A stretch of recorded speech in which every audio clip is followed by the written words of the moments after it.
minutes, still shut down, 3 minutes. Hey friends, Brickey here. Just got done filming my video for Hey Brickey for Saturday. Took my post-filming break. And you know what? After shooting a video that's really structured and all these storytelling moments that I got to hit, I'm ready to take a loose stroll. How about you and I take a vibe check? Let's go. Because I'm so out of the loop on a lot of these fan things because it's just not my thing. I see huge lines all the time and I never have any idea what people are waiting for. This looks to be a card member character meet and greet. I don't know. Good to see them doing anything inside of the old Who Wants to Be a Millionaire show building.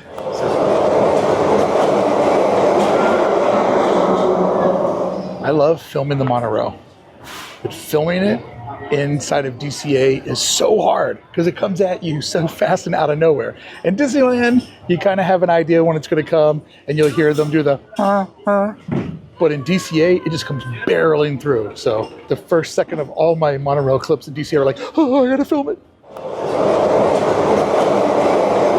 If you remember on last week's Vibe Check, our first episode, thank you so much for saying you had a good time and you wanted me to do more. That's all you ever got to do. Tell me when you like something because I'm just here to make you happy. And if it makes me happy at the same time, then we got a good spot. But the thing that I came to DCA for last time was to see the new art that showed up. Couldn't see it, so let's see if it's there for us to check out today.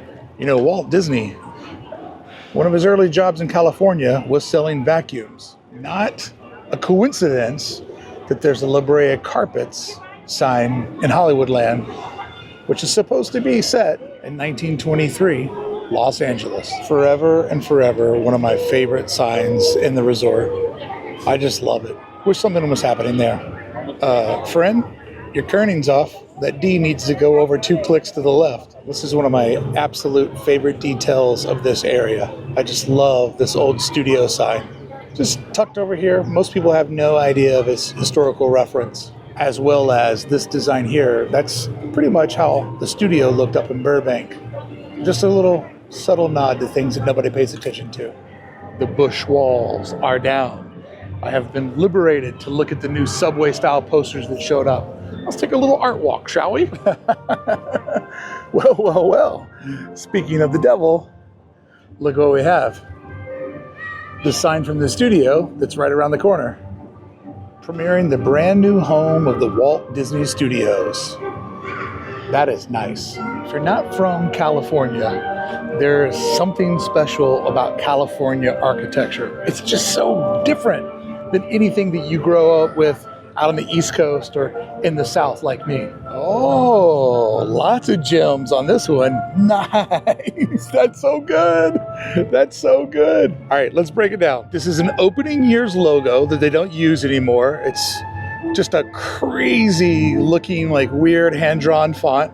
Love it. These 4 towers here, that's from, what was the LA Expedition, I believe was the name of that building that burnt down not too long ago. And look at that, just simplified version of Carthay Circle. Just simplified vector art with a forced perspective so it all tapers up, making it feel grandiose. Where Walt Disney got his first big win. That's great. A celebration of the Walt Disney Company. 2 brothers arrived in Hollywood with a dream that would change the world forever. Located just steps from the Magic Kingdom of Disneyland. Yo, I love this poster. And I'll tell you what I also love, now that I'm far enough away from them not to be rude.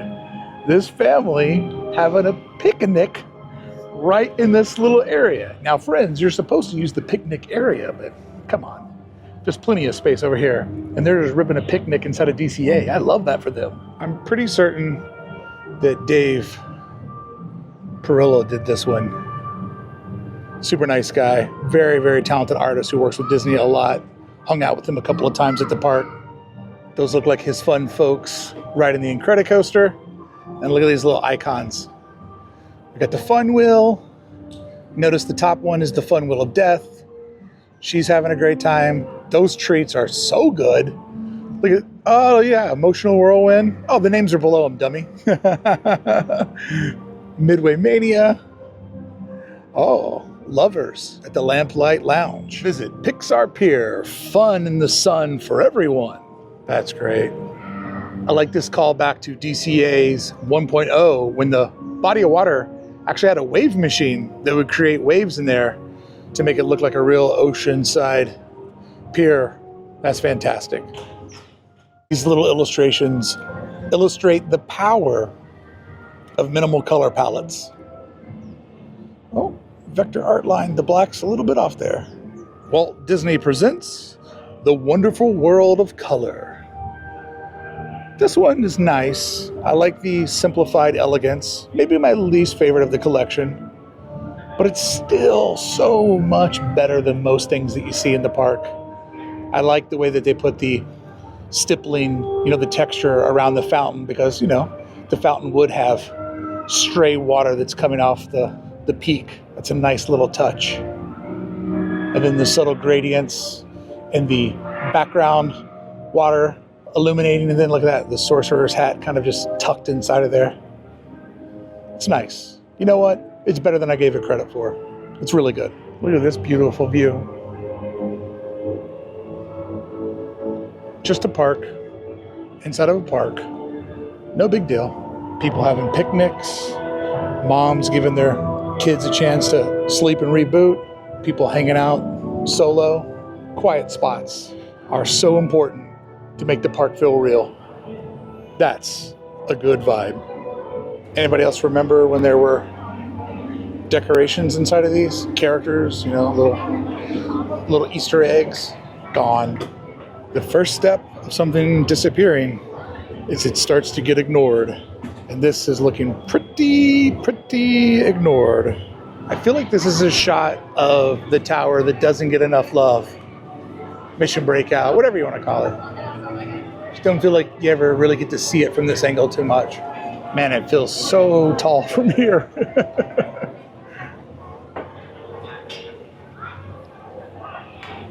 Like they went out of their way to do these indentations in the wall over here. Nice.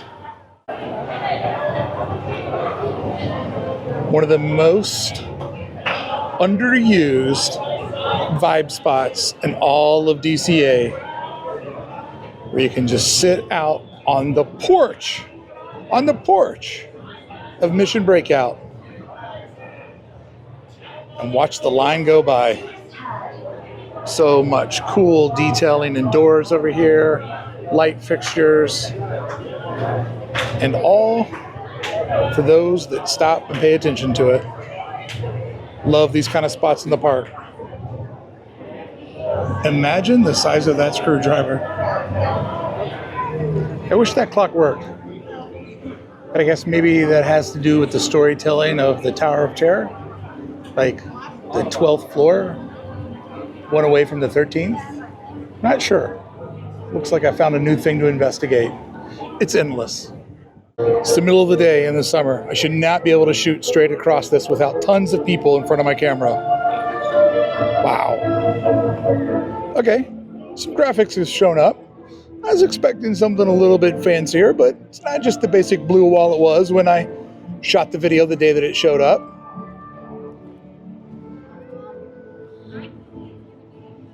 Oh, hello.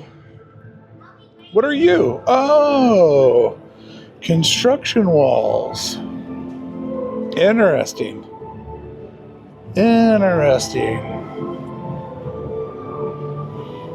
So that project is going to line up to here. Wasn't anticipating this. I was not thinking about how that would bleed over into this area. Definitely wasn't expecting this to show up. Fascinating. Why do I feel like you weren't always here? This looks... I don't remember this being here on opening day. Now I gotta go back and look at the footage. There's another one on the other side too. Poor little spider bot. It just was supposed to be a lightsaber for this land, and it never ever took off. This land hasn't found like its thing, right? It just hasn't in so many ways. Well, hello, Vacation Mickey. How you doing, bud? Where have you been? I mean, that's not that far. That's just right around the corner. What else do we have here? All right, Disney World, Kilimanjaro, Los Angeles. Mickey, you're not going very far. You want to talk vibes? Ah, end of the road. End of the road. I really hope this path never goes away. I mean, I don't do wine, but it doesn't stop me from going, why not take a journey down this path?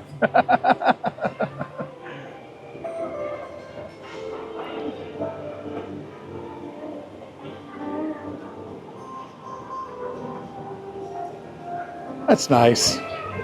Sometimes things don't need to be designed for you, but if you can still enjoy them, then that means they were done properly. I don't drink wine, I don't plan on drinking wine, and I absolutely love this part of the park. Not like you have to drink wine, but you know, what it symbolizes. Look at this wall. Some craftsmen put so much time into this wall. It's beautiful. I have a lot of appreciation for the little spaces that they didn't fill in. You don't have to fill in every single spot. Spots like this that let the park breathe also are the spots that make the park feel even more realistic.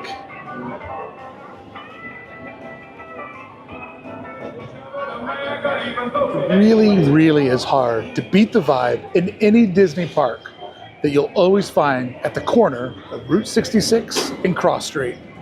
It's just like a centrifuge of good times. I love it. And world-class signs and typography, like phenomenal, phenomenal showmanship. This will never, ever get old. Absolutely beautiful. And a bunch of men and women carved it, sculpted it, painted it by hand. Like, Mother Nature gave us one of these, but they were crazy enough to build a second one. You just can't forget that detail.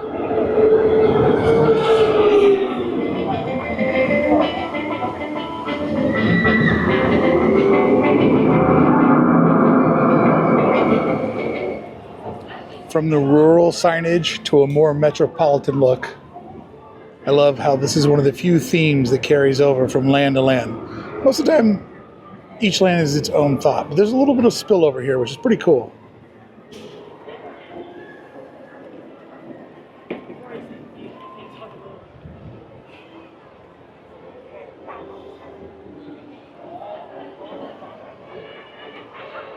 You see those orange flowers? Sometimes I feel like they'll make me cry. My Momo, my grandma, used to always plant those out front of whatever little apartment or mobile home she was renting. Think about her every day.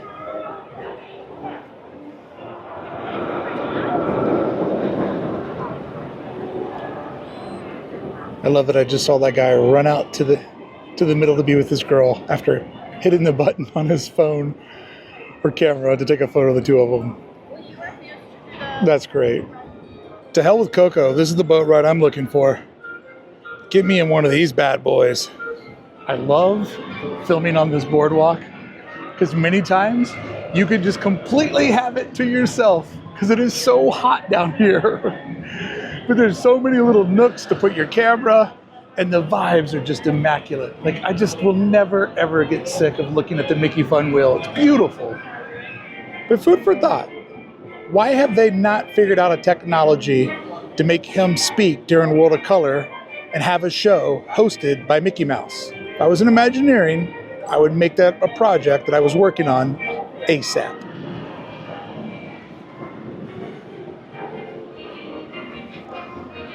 Yes, friends, it's just me.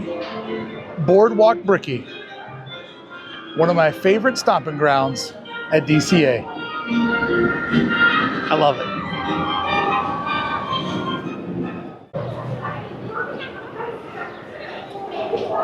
I love this last little bit of beach over here. Just adds a hidden little character to everything.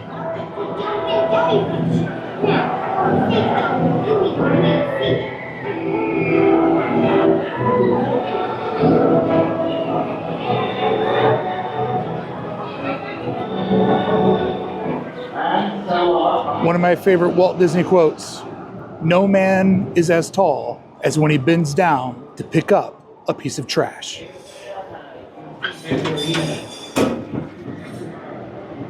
It's so pretty when all of World of Color is hidden beneath the surface of the water. It makes it look bigger. It makes it look more relaxing. And just knowing that that's hiding in there makes it more magical. I love these light fixtures, but even more, I love the woman on the bench that just told her daughter, "This is the life. Daddy has to work, and we hang out at Disneyland." Well played, Mom. I don't think the Pixar Pier gets enough credit for being a home of kinetic energy. Fans always talk about, oh, the park's missing kinetic energy. There is a tremendous amount of kinetic energy inside of Pixar Pier. The only thing that throws it off is just how loud it is. It makes it a little bit harder to enjoy it when it's just one of the loudest spots in the park. Thought I might get lucky, walk by, and get a drive-by of Rex, but no such luck. Look how beautiful that is. Even the backside of it is glorious. Looks like I'm not the only one that had that idea. Look how long this line is. Oh my goodness. That is a long line. Wow. That's great. Turn around, Nightmare Fuel. Turn around. Cannot believe how many people were there to see this lovable little dinosaur.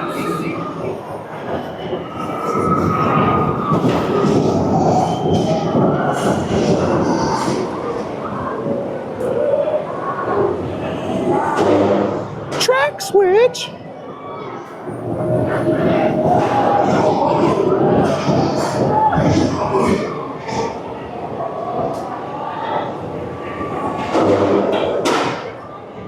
I have no idea why I love that so much, but I will stop and watch it every damn time. Oh, mijo! I love this view because it illustrates how Disney carves out the trees so that you can see both Carthay and Grizzly Peak. It was a little bit easier to see before the bridge showed up. Brickey! Nice to meet you. Have fun. There is an old guy on the bench over here. We'll call him Papaw. And Papaw is so asleep. I'm like, is he alive? And I saw him go, Papaw just crushing Grizzly Peak path in the way that it was intended. Get it, Papaw. I love the way you Disney, buddy. There's something so magical about watching people lined up, waiting to see their loved ones go by on a ride that they decided to skip out on. It's like every ride isn't for every person, but the love of seeing someone you love enjoy something you can't, it's one of the most magical feelings at Disneyland. Ow. I mean, if there's no line, how can I not, right? What are you? You look delicious. Thank you. She got me a fat one. This is Beth's favorite treat. And I'm getting the coconut patty. I love coconut.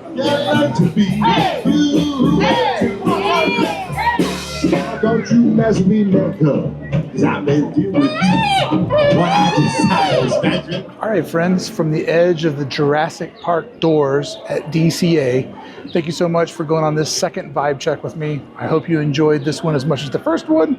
Let me know in the comments below. This is a series I would love to keep doing because it's very, very much fun to walk around the park with you, kind of imaginarily standing right here, checking the vibe with me, just doing a lap and just seeing what's happening inside the place. It makes us all so happy.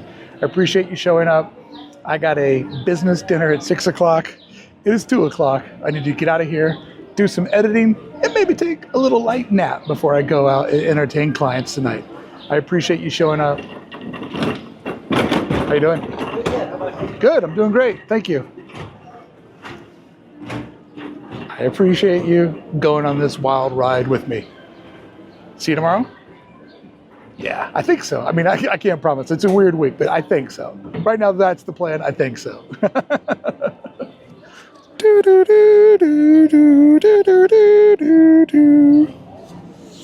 I didn't show you the dinosaur, but I showed you the doors that he would break out of.